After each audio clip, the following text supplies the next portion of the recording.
ಕರ್ನಾಟಕ ರಾಜ್ಯದಲ್ಲಿ ಕಾಂಗ್ರೆಸ್ ಸರ್ಕಾರ ಬಂದಾಗಿನಿಂದ ಪರಪ್ಪನ ಅಗ್ರಹಾರ ಇರಬಹುದು, ನಮ್ಮ ರಾಜ್ಯದ ಜೈಲುಗಳು ಒಂದ್ ರೀತಿ ನೈಟ್ ಕ್ಲಬ್ ಆಗಿ, ಎಂಟರ್ಟೈನ್ಮೆಂಟ್ ಕ್ಲಬ್ ಆಗಿ ಪರಿವರ್ತನೆ ಆಗಿದೆ.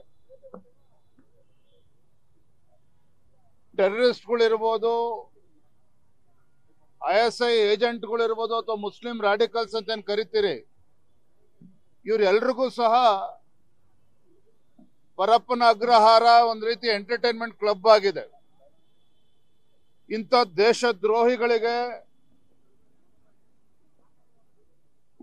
ಟಿವಿ ವ್ಯವಸ್ಥೆ ಇರ್ಬೋದು, ಮೊಬೈಲ್ ಫೋನಿನ ವ್ಯವಸ್ಥೆ ಇರ್ಬೋದು, ಗುಂಡು ತುಂಡುಗಳ ವ್ಯವಸ್ಥೆನ ಮಾಡುವಂತದ್ದಾಗ್ಲಿ ಎಲ್ಲವೂ ಕೂಡ ಬಹಳ ಸರಾಗವಾಗಿ ಪರಪ್ಪನ ಅಗ್ರಹಾರ ಜೈಲಿನಲ್ಲಿ ನಡೀತಾ ಇದೆ.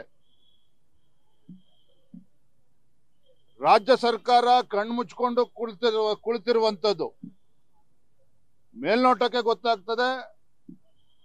ಈ ಕಾಂಗ್ರೆಸ್ ಸರ್ಕಾರದ ಕುಮ್ಮಕ್ಕಿನಿಂದನೇ ಈ ರೀತಿ ದೇಶದ್ರೋಹಿಗಳಿಗೆ ಈ ರೀತಿ ಒಂದು ಐಷಾರಾಮಿ ವ್ಯವಸ್ಥೆಗಳನ್ನ ಪರಪ್ಪ ಅಗ್ರಹಾರ ಜೈಲಲ್ಲಿ ಮಾಡಿರುವಂತದ್ದು.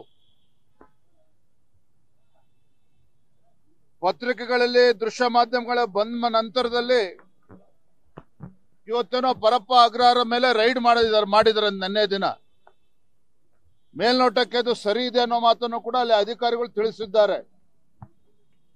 ಒಂದು ಕಡೆ ಭ್ರಷ್ಟಾಚಾರ, ರಾಜ್ಯದಲ್ಲಿ ಯಾವ ರೀತಿ ಭ್ರಷ್ಟಾಚಾರ ತಾಂಡವಾಡ್ತಾ ಇದೆಯೋ ಅದೇ ರೀತಿ ಭ್ರಷ್ಟಾಚಾರ ಆ ಜೈಲ್ ವ್ಯವಸ್ಥೆಯಲ್ಲೂ ಕೂಡ ಇವತ್ತು ಮುಳುಗೋಗಿರುವಂತದ್ದು. ರಾಜ್ಯ ಸರ್ಕಾರದ ಕುಮ್ಮಕ್ ಇಲ್ಲದೆ ಹೋದ್ರೆ ಈ ರೀತಿ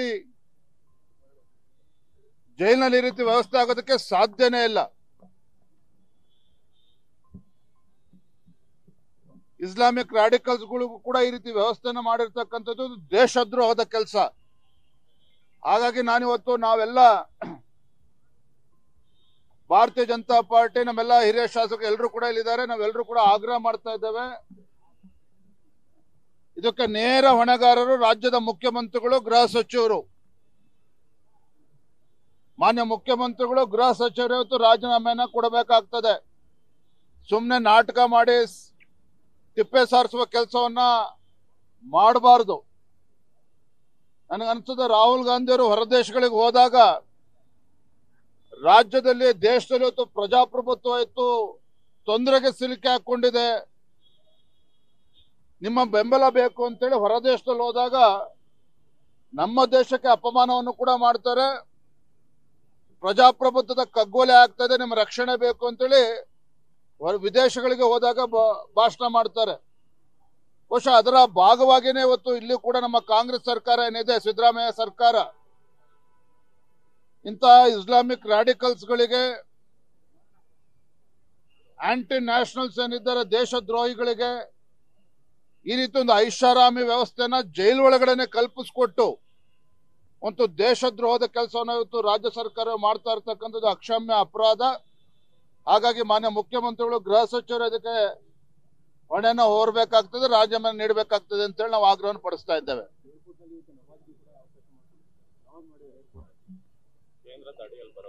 ಆ ವಿಚಾರಕ್ಕೆ ನಾವು ಬರೋಣ. ಈಗ ನಮ್ಮ ಮುಂದೆ ಇರ್ತಕ್ಕಂಥದ್ದು ನಿಜವಾಗ್ಲೂ ಕೂಡ ಬಹಳ ಗಂಭೀರವಾಗಿರ್ತಕ್ಕಂಥ ವಿಚಾರ. ಏನು ತಾವೇ ದೃಶ್ಯ ಮಾಧ್ಯಮಗಳಿಗೆ ತೋರಿಸಿದ್ದೀರಿ, ಮಿಲಿಟೆಂಟ್ಸ್ಗಳಿಗೆ, ಯಾರೋ ರೇಪಿಸ್ಟ್ಗಳಿದ್ದಾರೆ, ಗೋಲ್ಡ್ ಸ್ಮಗ್ಲರ್ಸ್ಗೆ, ಇವರೆಲ್ಲರೂ ಕೂಡ ಈ ರೀತಿ ವ್ಯವಸ್ಥೆ ಕಲ್ಪಿಸಿಕೊಟ್ಟಿರ್ತಕ್ಕಂಥದ್ದು ದೇಶದ್ರೋಹದ ಕೆಲಸ. ಹಾಗಾಗಿ ನಾವು ಭಾರತೀಯ ಜನತಾ ಪಾರ್ಟಿ ಪ್ರತಿಭಟನೆ ನಾವು ಮಾಡ್ತಾ ಇದ್ದೇವೆ. ಕೇಂದ್ರ ಸರ್ಕಾರ ಕೂಡ ಇದೆಲ್ಲವನ್ನು ಕೂಡ ಗಂಭೀರವಾಗಿ ತಗೊಳ್ಳುತ್ತದೆ.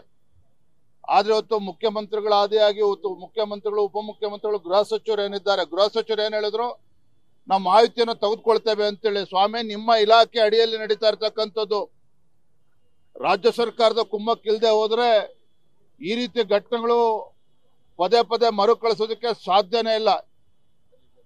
ಇವತ್ತು ಇಂಟೆಲಿಜೆನ್ಸ್ ಫೇಲ್ಯೂರ್ ಅಂತ ಹೇಳ್ತಾರೆ, ಇಂಟೆಲಿಜೆನ್ಸ್ ಫೇಲ್ಯೂರ್ ಅಲ್ಲ, ಸರ್ಕಾರಕ್ಕೆ ಗೊತ್ತಿದ್ದೇನೆ ರಾಜ್ಯ ಸರ್ಕಾರದ ಕುಮ್ಮಕ್ಕಿನಿಂದನೇ ಇವತ್ತು ಆಗ್ತಾ ಇರುವಂತದ್ದು ಇದೆಲ್ಲವೂ ಕೂಡ.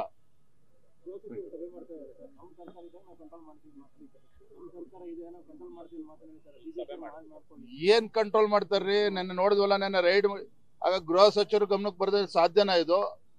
ಗೃಹ ಸಚಿವರಿಗೆ ಮಾಹಿತಿ ಇಲ್ಲ ಅಂತ ಹೇಳಿದ್ರೆ ಇದು ನಂಬೋದಕ್ಕೆ ಸಾಧ್ಯನೇ? ಇವತ್ತು ಕೇವಲ ಕಣ್ಣೊರೆಸುವ ತಂತ್ರ ಆಗ್ತಾ ಇದೆ. ಏನು ಇವತ್ತು ಬಹಿರಂಗ ಆಗಿದೆ, ಅವರು ಬಂಡವಾಳ ಬಯಲಾಗಿದೆ. ಈಗ ಇವತ್ತು ಕಣ್ಣ ಮುಚ್ಚಲು ಆಡುವಂತ ಪ್ರಯತ್ನ ಮಾಡ್ತಾ ಇದ್ದಾರೆ. ರಾಜ್ಯ ಸರ್ಕಾರ ನೇರವಾಗಿ ಇದರಲ್ಲಿ ಭಾಗಿಯಾಗಿದೆ.